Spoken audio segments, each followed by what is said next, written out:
Episode की शुरुआत में हमें पहाड़ों के ऊपर एक सुंदर सा गांव दिखाया जाता है जिसके अंदर बहुत सारे सुंदर घर और इमारतें बनी हुई हैं। असल में ये एक सेक्ट है जिसका नाम टैंगमैन है। अब फिर हमें इस सेक्ट के बाहर वाले जंगल में एक नौजवान को दिखाते हैं जो कुछ एल्डर्स से बचते हुए भाग रहा था। एल्डर्स उसको पकड़ने की कोशिश कर रहे थे और उस पर अटैक भी कर रहे थे, लेकिन वो नौजवान सभी अटैक से बचता हुआ आगे बढ़ रहा था। और ये बात एल्डर्स को बहुत शॉक करती है क्योंकि वो एल्डर्स इतने शक्तिशाली थे कि उनके अटैक से बचना नामुमकिन सा ही होता था। नौजवान का नाम टैंग शैन है और अब भागते भागते आगे एक खाई आ जाती है और अब टैंग शैन रुक जाता है और यहाँ से हमें ये पता चलता है कि टैंग शैन ने सेक्ट लाइब्रेरी के अंदर घुसकर सीक्रेट टेक्निक सीख ली थी। ऐसा करना मना था और अब इसकी सजा में टैंग शैन को मृत्यु दंड दिया जाने वाला है। वहाँ टैंग शैन जो अपने असूलों का पक्का था और उसे ये पता था कि इसकी सजा मृत्यु दंड ही है, इसीलिए वो खुद अब सुसाइड करने का ही डिसाइड करता है और साथ ही साथ उन्हें ये भी बताता है कि उसने इस सीक्रेट टेक्निक को किसी और को नहीं बताया है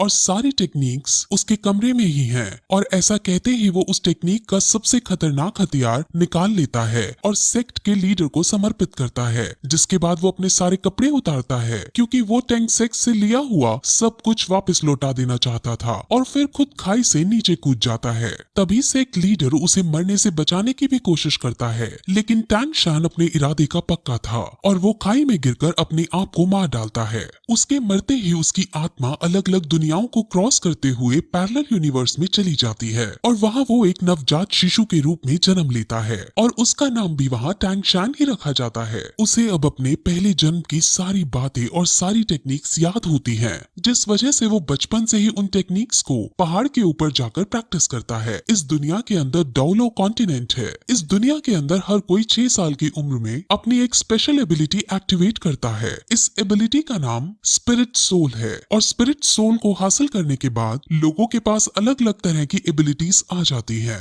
एक दिन जब वो पहाड़ से टेक्निक करते हुए वापस आ रहा होता है तो उसे पता चलता है कि इसी साल नए बच्चों की एबिलिटी जगाने के लिए एक स्पिरिट मास्टर उनके गांव में आ रहे हैं। इस स्पिरिट मास्टर का नाम सू यू ताओ है और ये रैंक 26 का स्पिरिट ग्रैंड मास्टर है। असल में यहाँ की कल्टीवेशन 1 से 100 में बनती है और इनमें 1 से 10 के रैंक वाले को ट्रेनी कहते हैं, 10 से 20 वाले को स्पिरिट मास्टर कहते हैं, 21 से 30 वाले को स्पिरिट ग्रैंड मास्टर कहते हैं, 31 से 40 वाले को स्पिरिट एल्डर कहते हैं और ऐसे ही इनकी रैंक के अनुसार ये बनते हैं और इनके बारे में हमें अब आगे पता चलेगा। अब सब बच्चों की एबिलिटीज जगाने के लिए इस गांव का चीफ सारे बच्चों को इकट्ठा करता है। अब गांव के सारे बच्चे एक साथ इकट्ठा होकर एक बिल्डिंग में जाते हैं जहां पर स्पिरिट मास्टर एक एक करके उनकी एबिलिटीज को जगाता है। वहां पर टैंग शैन भी मौजूद है और वो भी यहाँ अपनी एबिलिटी को अवेकन करने आया होता है।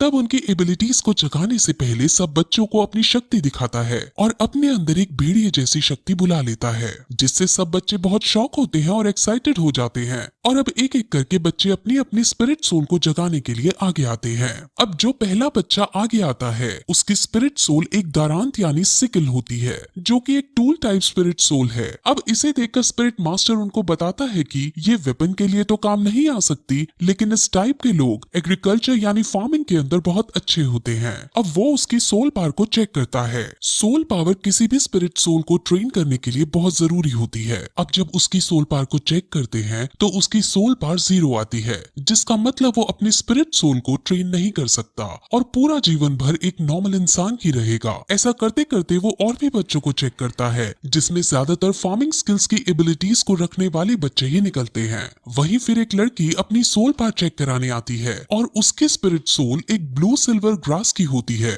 ब्लू सिल्वर ग्रास बहुत कॉमन ग्रास है और इसकी कोई स्पेशल एबिलिटी भी नहीं होती और इस टाइप के स्पिरिट सोल को सबसे बेकार स्पिरिट सोल माना जाता है और ये बहुत कमजोर होती है। अब इसके बाद हमारा मेन कैरेक्टर जिसका नाम टैंग शैन है वो आगे आता है और अपना सीधा हाथ बढ़ाकर कॉन्सेंट्रेट करता है और उसके हाथ से भी ब्लू सिल्वर ग्रास बाहर आती है, लेकिन तभी उसके उल्टे हाथ में भी कुछ होने लगता है और वहाँ पर हमें एक हथौड़ा दिखता है जिसे वो मुंह बंद करके छुपा लेता देता है। अब इसके बाद स्पिरिट मास्टर टैंगशान की सोल पार्ट चेक करता है और उसकी सोल पार्ट 10th लेवल पर होती है और ये बहुत रेयर कंडीशन होती है। असल में जिन लोगों की सोल पावर अवेकनिंग के वक्त फुल यानी 10th लेवल की होती है तो उन्हें बॉर्न विद सोल पावर यानी कि इनेट सोल पावर का दर्जा दिया जाता है और ऐसे लोग बहुत ही काम के होते हैं। ऐसे लोग बहुत ताकतवर बनते हैं और लाइफ में बहुत आगे तक जाते हैं। अब स्पिरिट मास्टर उसे बताते हैं कि अवेकन होने के बाद सोल पावर की 10th लेवल सबसे हाईएस्ट लेवल होती है, जिस पर अब टैंगशान ये पूछता है कि क्या हम इसके आगे नहीं जा सकते, यानी क्या इसके आगे ट्रेन नहीं कर सकते, जिस पर मास्टर उसे समझाते हैं कि इससे आगे ट्रेन करने के लिए हर 10th लेवल के बाद एक स्पिरिट रिंग हासिल करने की जरूरत होती है। स्पिरिट रिंग हासिल करने के बाद ही हम 10th लेवल से आगे बढ़ सकते हैं।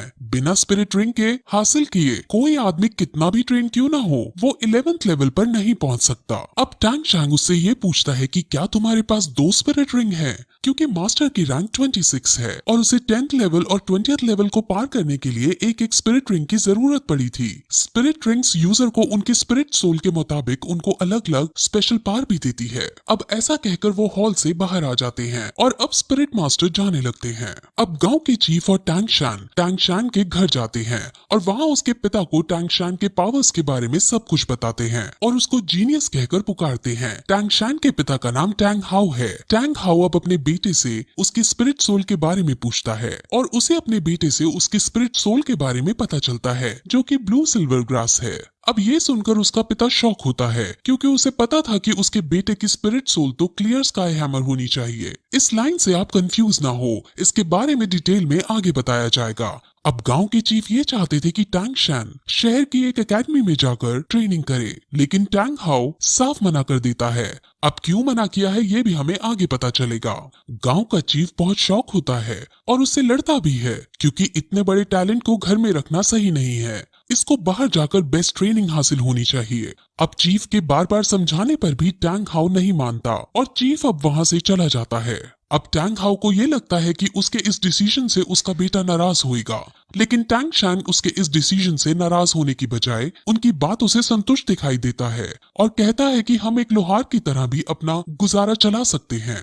अब टैंग हाउ निराश होकर बैठ जाता है और वो दुखी होते हुए सभी स्पिरिट मास्टर्स को बेकार बताता है। अब टैंग हाउ टैंगशान से अपनी स्पिरिट सोल को दिखाने को कहता है, जिस पर टैंगशान अपने हाथ से उसे ब्लू सिल्वर ग्रास निकालकर दिखा देता है और ये देखकर वो बहुत चौंक जाता है। लेकिन तभी टैंगशान उसे अपनी एक और स्पिरिट सोल के बारे में बताता है और अपने दूसरे हाथ से क्लियर स्काई हैमर को बाहर निकालता है।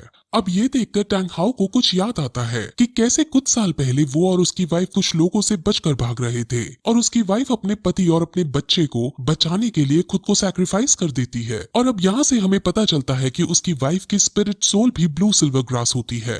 अब फिर टैंग हाउ अपने बेटे की डबल स्पिरिट सोल को देखकर उसे गले लगा लेता है और उसे अब एक बात समझाता है और कहता है कि तुम हमेशा अपने उल्टे हाथ के हैमर से अपने सीधे हाथ की ग्रास को प्रोटेक्ट करना। अब इसके बाद टैंग हाउ टैंगशान को लेकर काम सिखाने लगता है और उसको इस काम की अलग अलग टेक्निक सिखाता है और इन सभी टेक्निक्स की मदद से टैंगशान अब अपने पिछले जन्म की मेमोरीज का यूज करता है और उनकी मेमोरीज से वो कुछ हिडन वेपन्स बनाता है। अब अगले दिन टैंग हाउ अपने बेटे को शहर जाकर ट्रेनिंग करने की इजाजत दे देता है और साथ में ये भी कहता है कि वहाँ तुम अपना खर्चा लोहार का काम करके चला लेना। लेकिन शहर पढ़ने जाने के लिए टैंग हाउ उसके सामने कुछ शर्तें रखता है। वो उसे कहता है कि तुम कभी भी अपनी हैमर स्पिरिट में कोई भी स्पिरिट रिंग ऐड नहीं कर सकते। दूसरी शर्त पे उसे वो कभी भी अपनी हैमर स्पिरिट सोल को दिखाने के लिए मना करता है और साथ ही साथ किसी को भी अपना ये रहस्य कि उसके पास 2 स्पिरिट सोल हैं बताने से मना करता है और जब तक उसकी जान पर ना आए तब तक वो उसे हैमर स्पिरिट का भी इस्तेमाल करने से मना करता है। अब इन शर्तों पर एग्री करके टैंगशान अपने सफर पर निकल जाता है। वो अब गांव के चीफ के पास जाता है और अब दोनों शहर के बड़े स्कूल में एडमिशन करवाने के लिए निकल जाते हैं। अब वो दोनों रास्ता पूछते हुए स्पिरिट मास्टर एकेडमी की तरफ जाते हैं, जहाँ पर उन्हें गेट कीपर रोक लेता है। अब चीफ उसे अपना पास दिखाता है जो उसको स्पिरिट मास्टर ने दिया था। गेट कीपर उस पास को चेक करता है और इस पास को वो फेक समझता है क्योंकि इस पास पर ब्लू सिल्वर ग्रास लिखा था, लेकिन साथ ही साथ सोल पार को 10 रैंक का भी बता रखा था। अब ब्लू सिल्वर ग्रास का होना और 10th रैंक का होना ऐसा बहुत रेयर कंडीशन में ही पॉसिबल है और जिस छोटी जगह से ये लड़का आया है वहाँ पर इस रेयर चीज का होना पॉसिबल नहीं है। अब चीफ और गेट कीपर की बहस होने लगती है और उनकी बहस इस कदर पहुंच जाती है कि गेट कीपर चीफ पर हाथ उठा देता है, लेकिन तभी टैंग शैन उसके हाथ को पकड़ लेता है और उसको नीचे गिरा देता है। टैंग शैन को अब बहुत गुस्सा आ चुका था और वो उसे मारने के लिए अपना हिडन वेपन एक्टिवेट कर देता है, लेकिन तभी एक आदमी वहां आता है और उन्हें रोकने की कोशिश करता है। इस आदमी को यहाँ पर सभी लोग ग्रैंड मास्टर कहते हैं और वो उनकी लड़ाई बंद करवाने के बाद उसको अंदर एडमिशन के लिए ले जाता है। अब रास्ते में टैंग शैन और ग्रैंड मास्टर कई तरह की बातें करते हैं, जिसमें ग्रैंड मास्टर अपनी आइडेंटिटी बताते हुए कहते हैं कि वो यहाँ का ग्रैंड मास्टर है और अगर टैंग शैन ग्रैंड मास्टर से कुछ सीखना चाहता है तो वो उसको टीचर बुला सकता है। अब वो और भी बातें करते हैं और क्योंकि ग्रैंड मास्टर ने उसका एडमिशन पास देखा होता है तो वो उससे कहता है कि तुम बहुत इंटेलिजेंट हो और उसे ये भी बताता है कि पिछले 100 सालों के अंदर तुम तीसरे आदमी हो जिसके पास 2 स्पिरिट सोल हैं। ये सुनकर टैंग शैन चौंक जाता है और अपने हिडन वेपन को फिर से एक्टिवेट करने के लिए रेडी हो जाता है। दरअसल वो ऐसा इसलिए करता है क्योंकि उसके पिता ने उसे कहा होता है कि उसकी 2 स्पिरिट सोल के बारे में किसी को नहीं पता चलना चाहिए और अब वो अपने इस खतरे को हटाने के लिए अपना हिडन वेपन एक्टिवेट करता है। लेकिन तभी ग्रैंड मास्टर उसे अब ये बताता है कि आखिर उसे इन सब के बारे में कैसे पता चला। असल में ग्रैंड मास्टर बहुत ज्यादा इंटेलिजेंट है और उसने पहले भी बहुत सारी रिसर्च कर रखी थी। उसमें उसे पता चला था कि दुनिया के अंदर ब्लू सिल्वर ग्रास वाली स्पिरिट सोल के सिर्फ 647 लोग हैं और उनमें से सिर्फ 16 के पास सोल पावर है और उन 16 की भी रैंक 1 से ज्यादा नहीं है। सोल पावर हमेशा स्पिरिट सोल की क्वालिटी के प्रोपोर्शन में रहती है, जिस वजह से ब्लू सिल्वर ग्रास की फुल सोल पावर नहीं हो सकती। इसीलिए ग्रैंड मास्टर श्योर है कि इसके पास 2 स्पिरिट सोल हैं। अब उनकी ये सब बातें सुनकर टैंग शैन समझ जाता है कि ये ग्रैंड मास्टर बहुत समझदार आदमी है और वो तुरंत उसके सामने झुककर उन्हें अपना गुरु बनने के लिए प्रार्थना करता है और अब ग्रैंड मास्टर उसे अपने डिसाइपल के रूप में एक्सेप्ट कर लेते हैं। अब फिर वो दोनों स्कूल के अंदर प्रिंसिपल के पास जाते हैं और प्रिंसिपल उसका एडमिशन पास देखता है। उसे भी थोड़ा अजीब लगता है कि ये ब्लू सिल्वर ग्रास है लेकिन इसकी सोल पावर फुल है, लेकिन साथ में ग्रैंड मास्टर को देख वो उसको एडमिशन दे देता है। ग्रैंड मास्टर हालांकि यहाँ का कोई टीचर नहीं है, लेकिन प्रिंसिपल और बाकी सब ग्रैंड मास्टर की बहुत इज्जत करते हैं और ग्रैंड मास्टर का रुतबा पूरे शहर के अंदर है। अब टैंग शैन को हॉस्टल 7 अलॉट किया जाता है और अब वो अपने हॉस्टल के अंदर जाने लगता है। जैसे ही वो अपने हॉस्टल का गेट खोलता है वैसे ही वहाँ एक बच्चा उस पर अटैक कर देता है। टैंग शैन उस बच्चे से लड़ता है और दोनों के बीच फाइट होने लगती है।